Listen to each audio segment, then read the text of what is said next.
मुगलों को देख लो, ये औरंगजेब सारे अपने भाइयों को मार दिया खुद बैठने के लिए तख्त पे।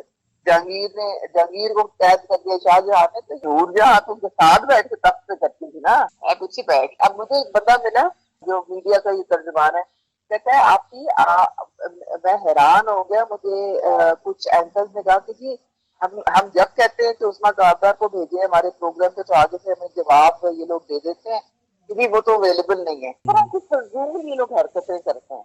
दो तीन एंकर्स ने कहा कि हम तो अब वो देखो ना, जो मुझे रेगुलर बुलाते थे, उनको कहना शुरू कर दिया कि जी नहीं वो तो अवेलेबल नहीं है, ये आप किसी और को भेज देते हैं।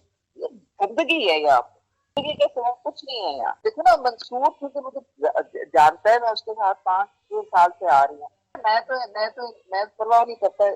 ये एक दफा मुझे इसने बुलाया, तो वो मुझे इसके प्रोड्यूसर ने ना फोन किया, कहता है कि मुझे रिजवान का फोन आया था कि नहीं वो फलानी नहीं, वो अंजलि आना चाह रही है, उसको तो कहते उसको मैंने शटर कॉल दे दी कि नहीं हमने बुलाया है इनको, यही आएंगे हमारे प्रोग्राम में। तो मेरे साथ पुराने चल रहे ना, वो तो एक स्टैंड, बाकियों पे ये लोग प्रेशर डाल देते हैं। टनल सियासत बंदी और कुछ भी नहीं है। ये नीचे गंद बड़ा है हमारे यहाँ। जब देखते हैं कि उस्मा कारगर किसी अच्छे चैनल पे आ गई है, और जो कहता है ना मैं बुशरा की बीवी के साथ मैं बहुत क्लोज हूँ, सब झूठ है, सब झूठ, अलग झूठ है।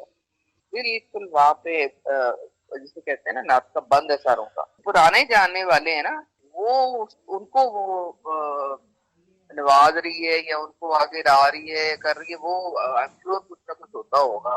क्या कह सकते हैं बंदा, वन वॉट कैन वन से। देखो ज्यादा तो एस्टेब्लिशमेंट का रोल है ना इस वक्त।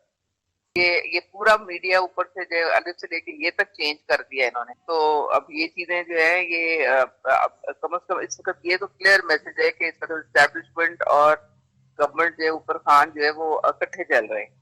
व्हाटएवर, लेकिन ये अच्छी बात है ना यार, एस्टेब्लिशमेंट के बगैर यहाँ पे हुकूमत को चल सकती है पाकिस्तान में? मुझे ये बता दो जवाब, तुम बना के रखनी पड़ती है, वरना तो बाकी सर्वाइवल की जंग है।